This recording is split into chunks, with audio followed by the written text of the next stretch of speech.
Let me just start by remember the lineup of the speaker here. From your right to your left, Niao He, Meyn, Ebenbauer, and Laurent Lessard.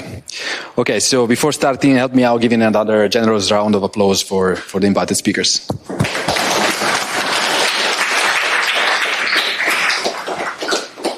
So let me just start by saying that it's fantastic to have you here. It has been a great privilege to listen to your talks, which I have enjoyed so much. So a few words about the structure of this panel. So I'll break the ice with a few questions that we collected during the reading group meetings that run prior to this symposium. And then I will open up the floor for questions from the audience.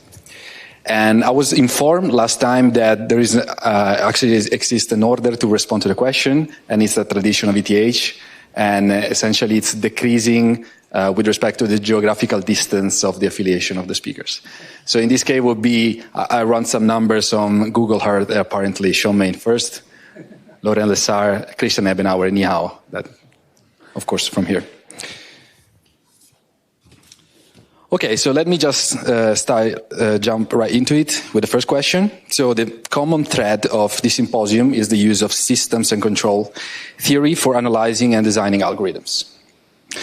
So from all the talks that we hear in these two symposia, a common message that emerges is that the system and control perspective on algorithms has a great potential to bring order structure for algorithm design and analysis, but also to bridge different research areas, such as machine learning, control, optimization, games, and also applications.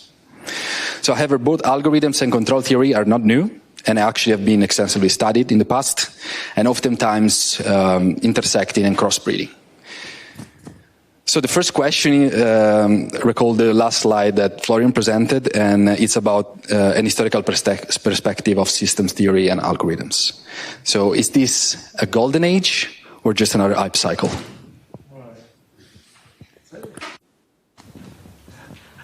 Really, I have to do this. Well, I already declared it. That's right, a great scientist already said this. It's the golden age.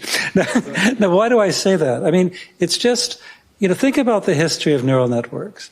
I mean, you have like Yoshua Bengio and others who just, were laughed at because of there were sort of some scandals, because neural networks were overpromised and there were failures.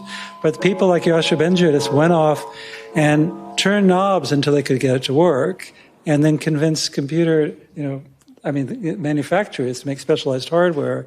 That's a big part of it. And miracles happened.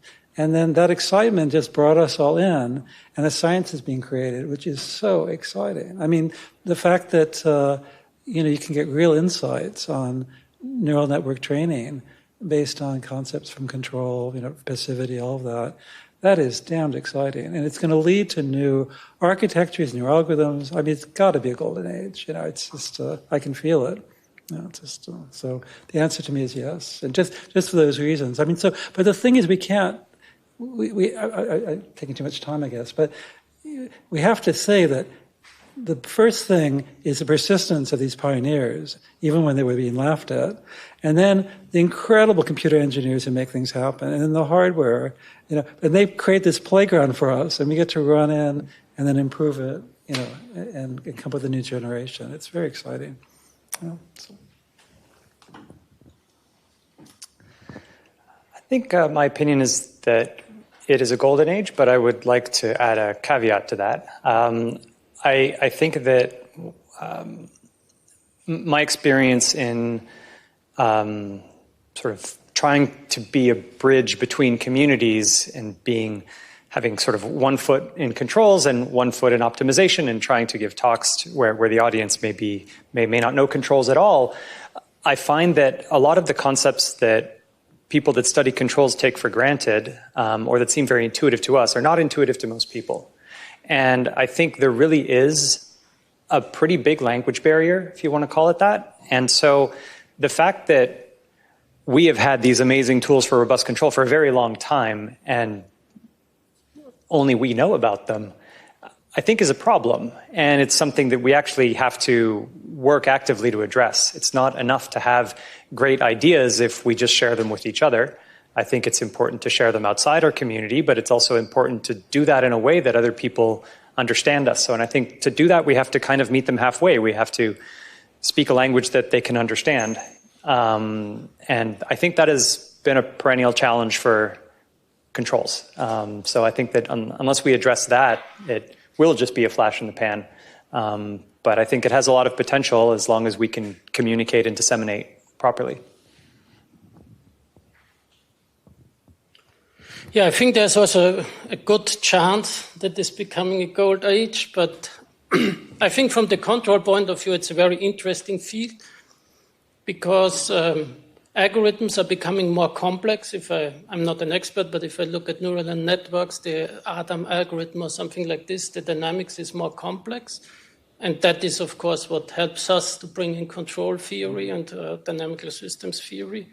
And also online computation is becoming more and more prominent and integrative in feedback loops. So this, I think, is a good sign also because the algorithm is really important in all these applications. And I think we have already nice results in the community to really show that we can do faster algorithms. In that sense, I find it a good future, so to say. But of course, I still think, having some really good killer applications or something like this to really show that the algorithms we design or can design are really better than what other people do, that would, of course, really help to make it golden. So from a control theory point of view, I think we should do it, or I do it because I like to do it. I don't care if it's golden or not. But for applications, I think we should do more, I would say, really, and also maybe apply it more. Maybe we have good tools, but maybe we don't apply it often enough to neural networks. We're just happy if we have a proof and then we go home or something, but I don't know. Yeah. Okay. All right. I also fully agree that I think it's definitely a golden age for doing theoretical research because there are apparently such a big gap, right, between what the theory can show versus what the practice, what we see in practice. And I feel like there was just so many open questions there. And as someone who I'm not coming from the control community, but I seriously feel like there are just so many things that we can leverage from the wisdom of control theory that was oftentimes overlooked by other communities, like by machine learning or optimization. And as Laurent was pointing out, I think this could be just language barrier. I think for non-time reinforcement learning, it's the same. Like people use different languages for reinforcement learning, use completely different notations, right? This makes it hard to bridge different communities, and I feel like we could potentially put a better efforts there. Yeah. Mm-hmm. All right, thank you for the answers, very inspiring. So let me move to the second question. So this question is about your personal trajectory towards this line of research.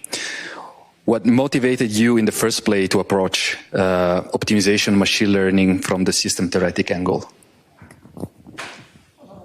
That's so funny. Oh, this is a fun. I can tell this story. So I might as well. This is very personal. So my first sabbatical was in India, and I was all excited about control of queuing networks. Who would care about that? But I was, and I discovered some connections between queuing network optimization, which is this horrible MDP, and a dynamical system, which was a fluid model, they call it.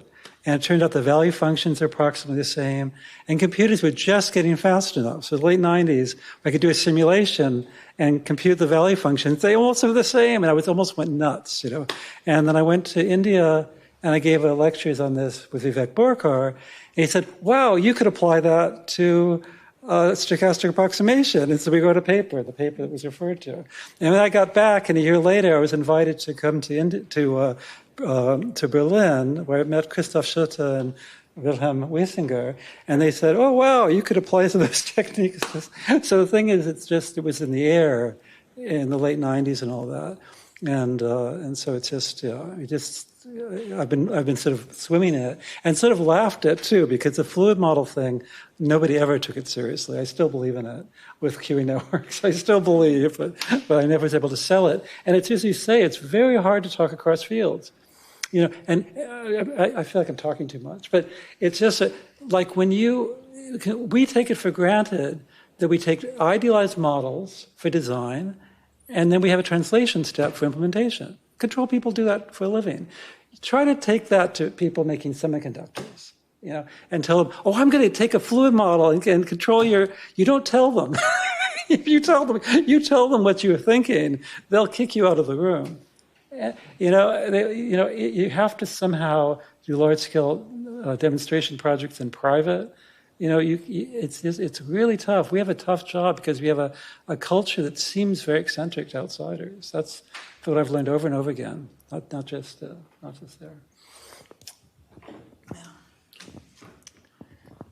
I can tell a little anecdote too, I think. What the time for me where a light bulb really went off was I was doing a postdoc, and although my research was in robust control, I was sitting in on a class.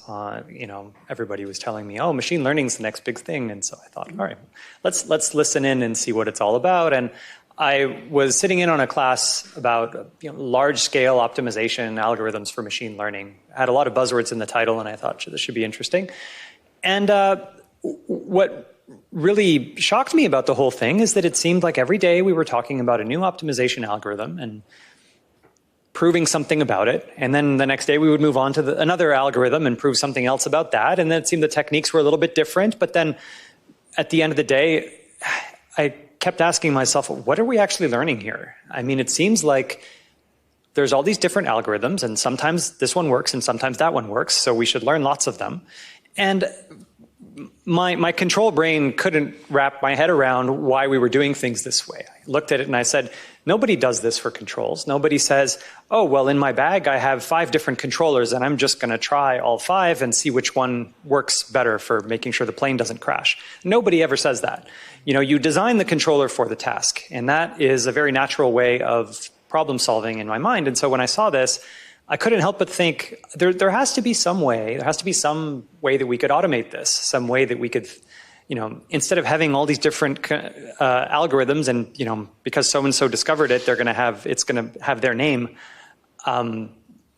They're all different PID controllers is what they are. Nobody names their favorite PID controllers. So I thought it was all kind of silly, and that there had to be a better way to go about it. So that's sort of what got me into the whole thing. Yeah, my root, so to say, goes back to my postdoc time when I was at MIT, and there I learned about Brockett's double bracket equation. I don't know if some of you are familiar with this. This is a ODE model which diagonalizes symmetric matrices. So it's kind of an analog computation aspect, and because it's a beautiful subject in terms of nonlinear control and computation, I just got interested in it and started to work at that time on this subject. And then there was always with analog computation, so it kind of kept me in this area. So I'm the outlier here. I think I'm quite on the contrary. I'm the one who actually keeps designing new algorithms using various uninterpretable analysis to prove their convergence, right? But I think what really blows up my mind is when I go to these talks and I hear about these ODE perspectives, control theory perspectives, and I found that very cute, very neat analysis, and it's something that I can easily teach in my class, because oftentimes when I teach optimization, I got students keep asking me why people design Nestrov's acceleration this way.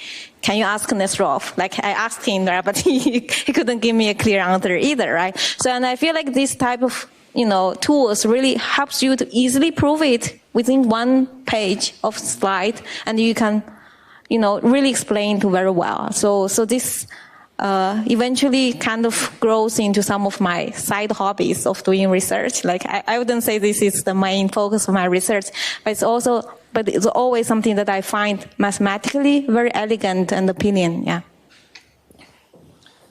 All right, thanks for the answers. So this one should be a no-brainer for some of you, for others maybe not, but regardless, I'll ask you to be brief. So by exploring your Google Scholar profiles, I've noticed that some of you have many publications in journals of different research domains. Here's a few: SIAM optimization, mathematical programming, ICML, NeoRIPS, and also applied probability, transaction automatic control, Automatica. So the question arises spontaneously: do you consider yourself primarily control optimization or a machine learning researcher?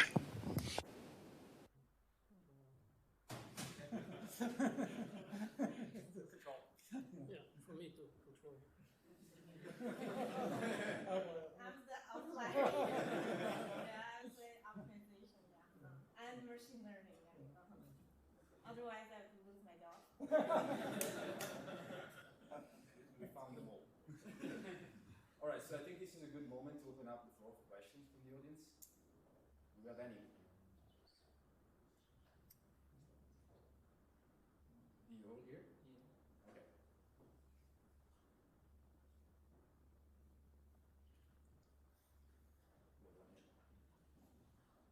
Should we have a microphone floating around? No. Okay. Yeah, thanks first of all for your nice talks. I have a question related to how control theory could perhaps solve, say, less technical questions or less engineering problems. So, do you think control theory has a place in, say, studying dynamical systems such as the Earth for climate change? Or where do you think this could lead to when control theoretic tools are applied to natural sciences?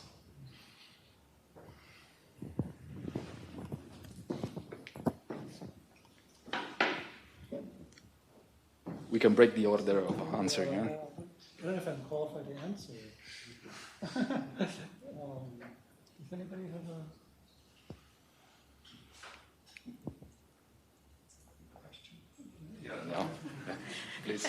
I think I just gave you an example in the talk how reinforcement learning or control, right, can help you to really advance science, particularly, say, for instance, in building clean energy using nuclear, right?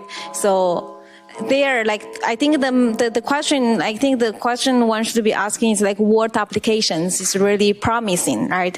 And these are oftentimes applications where, you have very complicated systems where you have very high dimensional parameters, right? You needed to control over. And I think those are the places where you would imagine many of these control tools or reinforcement learning tools can help you in pushing forward. Yeah.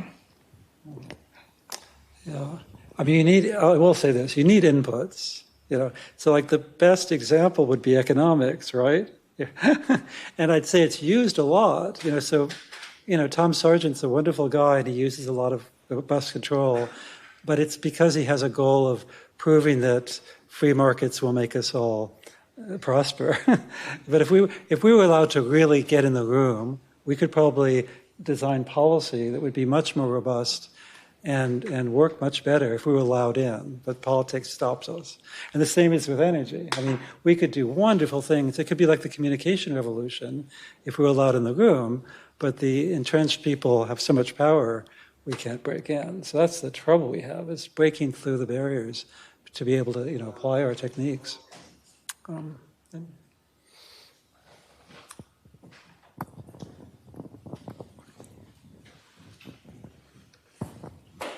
So you all made a case that both analyzing and designing algorithms is much more, it's much better through the lens of system theory. Do you think we should also adopt this role in teaching? That, when we teach an optimization course, we first say, okay, this is a PI controller, and this is how you apply PI control to stabilizing gradient equal to 0.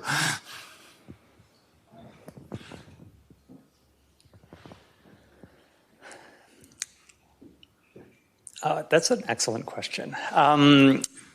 So one thing I want to point out is that they're maybe not as different as we make them out to be. And the reason I say that, this was another thing that really got me interested and made me realize that there's something going on here, is as theoreticians, one thing we often don't talk about is that some things are easier to analyze than others.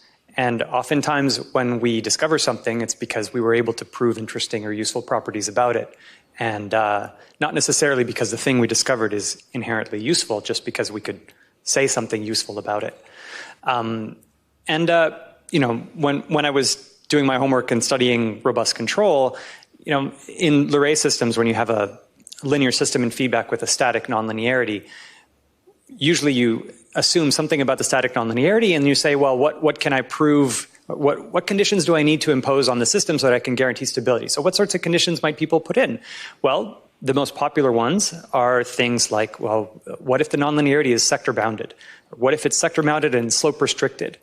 Well, those are kind of strange things to assume. Of course, we can motivate them. We can say, oh, well, if you have a saturation nonlinearity, then it's sector bounded. So that's a reason to use that. But really the reason is that the analysis is tractable for those classes of nonlinearities. That's why they exist. And so naturally, it's a hammer and nail thing. I mean, of course, we want to find examples that validate our theory. But this doesn't just happen in controls. And actually, when you look at optimization algorithms, which function classes have people analyzed? Well, they've analyzed strongly convex functions. Why is that? Well, that's the class about which we can say any useful things. And it turns out that actually that precise connection is at the heart of what I was talking about. This idea of, you know, just to make that more concrete, a function that is smooth and strongly convex, its gradient is sector bounded and slope restricted. There's a literal connection between those two problems. They're the same thing. And it's no accident that all the results we have from that field of study over the past 50, almost more than 70 years, have made those kinds of assumptions, and there is a parallel in the optimization world. And that's not an accident. It's that those are the problems we can solve. And I don't think there's any harm in realizing that and making those connections more explicit. I think it comes down to a communication thing. You can say the same thing in multiple different ways, and I think that only broadens the potential impact when you can see different ways of interpreting the same fundamental truth.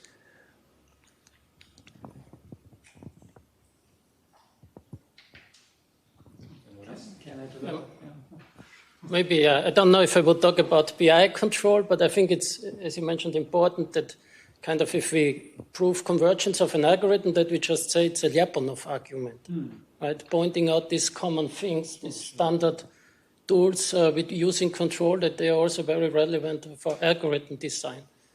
And I personally use this kind of applications, like extremum seeking. This fits beautifully in a nonlinear control course, and it gives a very different perspective and enriches the content of the course, also with robust control, as you mentioned. And the students like this optimization, maybe machine learning.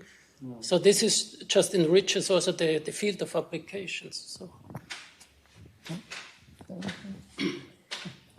Right. I think this is more like it's important to really teach students kind of the design principles of the algorithms, not just the algorithms themselves and what are the convergence behaviors under different settings, right? And this is more like you should teach students how to fish, not than just giving them the fish, right? So I think these systems, perspectives, control theory, and all of this really gives a perspective of the design principles behind. And then I think that's very important. That should be integrated as part of the teaching. Yeah.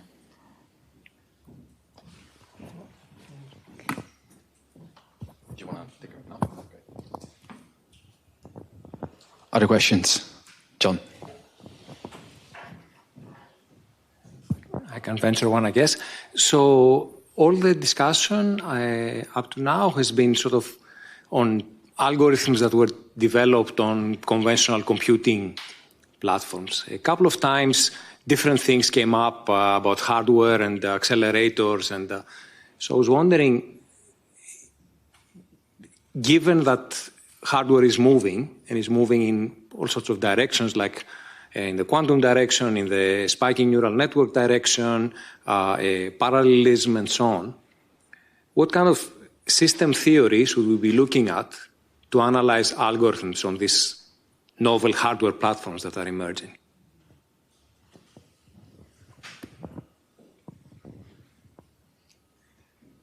Would you like to start? I might just for the hell of it. I mean, I wish I could tell you. I mean, I remember saying, my God, wouldn't it be nice to get 1 trillion spikes in a microsecond for doing, optimization, just, based on my lecture, I just want some noise for exploration. What if I could get 1 trillion in a second? And I made the mistake of asking this to a computer scientist professor at Berkeley. I forgot his name. And he said, we can do that with random number generators already. so I'm just expressing my ignorance. That's the trouble. I'm not equipped to answer the question because I can't imagine what's coming. So I'd have to know more. I'm not prepared, but maybe somebody else is prepared. It's such an important question, and I'm ashamed that I can't answer it. Yeah, as I mentioned in my talk a little bit, I was motivated from this neuromorphic computing, and since these are kind of analog circuits, they have a maybe non-trivial dynamics in some sense. And I think there could be robustness or other things quite helpful. But of course, we have to understand this architecture and to see which architecture will be finally successful, I think is too early. But once we have this architecture, and these circuits are, as I said, nonlinear analog circuits, they have a non-trivial dynamics, and then maybe we can bring our tools to really make a quadratic optimization problem solved very fast on this hardware, even though Are you talking about controlling the hardware? Yeah, or even setting up the circuits, right? Because, these are, if we think about analog computation, then the differential equations are doing the computation. And if they need to be robust, then the control is just a differential equation, which we map into the hardware. But I think we are not there yet. But I think this could be really where we could bring our dynamics knowledge. So we go back in time? Yeah. I don't know. This analog computation was always there a bit, even when I was a postdoc. So I'm not saying that, but there's a lot of research going on the circuit level. So if there's a breakthrough in some sense that they can simulate billions or millions of neurons, then that could be also interesting for us. Because then the designing algorithm means, or designing the controller means we are programming these algorithms by developing differential equations or difference equations.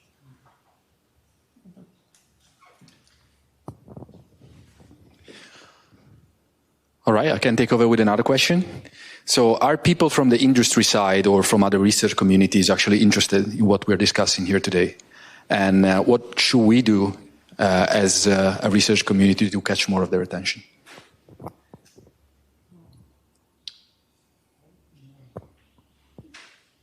Who wants to start?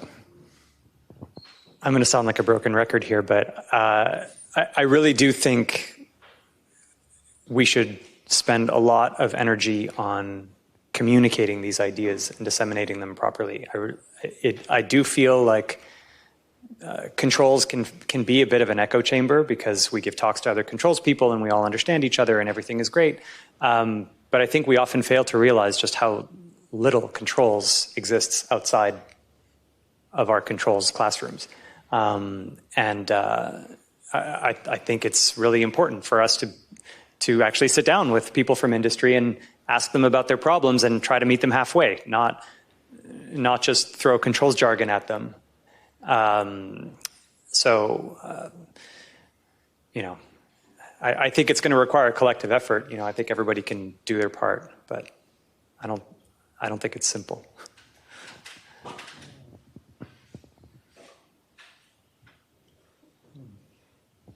Well, I will say that I think, like, for example, I know that Wall Street knows about us and they poach our students because they know we train our students to think, and so they see the value of what we teach and the maturity of the students that come out of control groups.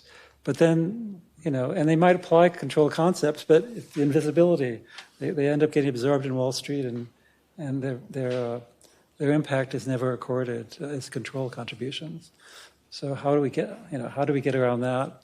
We need Carl Ostrom to keep going. He's been our one person who's gone and been the cheerleader. But but in industry, it's true. The thing is, when you get a big discovery and it actually does make the press, it's described as an algorithm. We might have some amazing control breakthrough, and when it makes the press, an algorithm was designed by such and such a person. So we need to fight back, I guess, on that.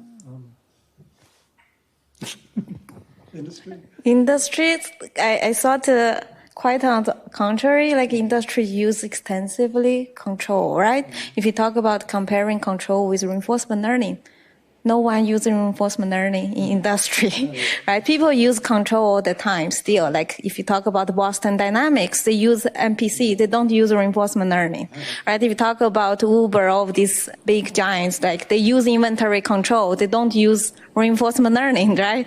So I'd say this is more a question for deep reinforcement learning, but for control, I think people use it all the time, right?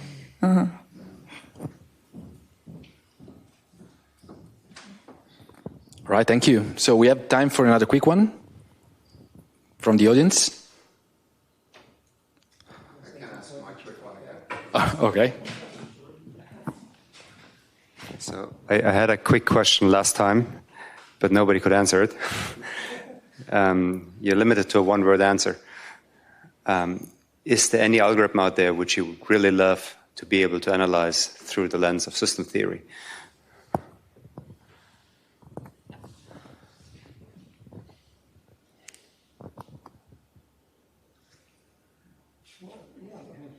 Q-learning. Why the hell does it work? We don't know a solution exists. There's no Q-learning with linear function approximation. There's no motivation for the fixed point equation it solves.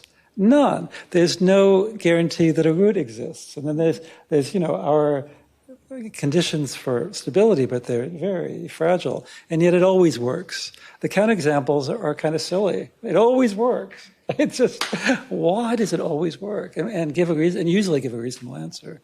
Fascinating. There must be something we're missing. So that's an easy one for me.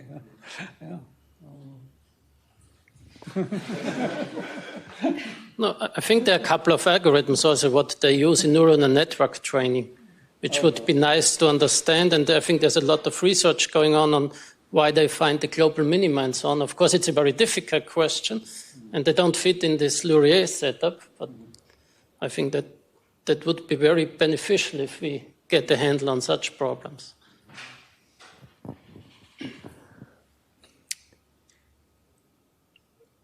So I'm going to say something for which I really don't see how to do it. At least for something like some of the algorithms you mentioned, like Atom or things, I can still see how it is a dynamical system. It may be a really complicated one, but I still see the dynamics. So I feel like at least there's a chance that we might be able to get there, assuming we can think about the problem the right way and come up with the right kind of objectives. I'm going to throw out something a little bit more out there. I'm trying to pick which algorithm to use, though. How about I describe the problem? Mixed integer programming. The progress that mixed integer programming algorithms have made over the past decade is staggering. They're getting so good and so fast.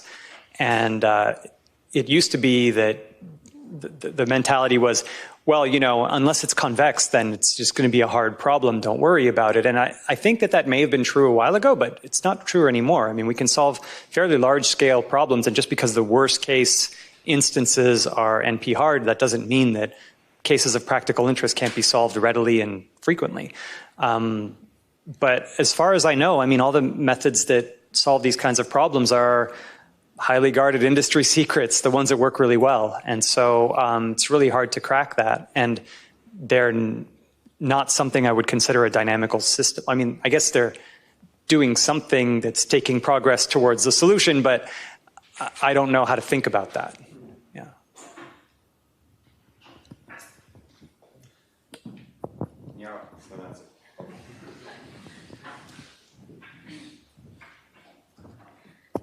So I would probably pick two, one for the theory sake and one for the practice sake. One on the theory side, I think for sure proximal point algorithm deserves better treatment of dynamic systems perspective. The reason for that is because I think proximal point algorithm is a very fundamental algorithm that captures like many of these algorithms we talk about today, like all of these algorithms like gradient descent, accelerated gradient descent, all of them can be viewed as an approximation of proximal point algorithm. And this leads to all kinds of accelerations in practice, right? It's widely used.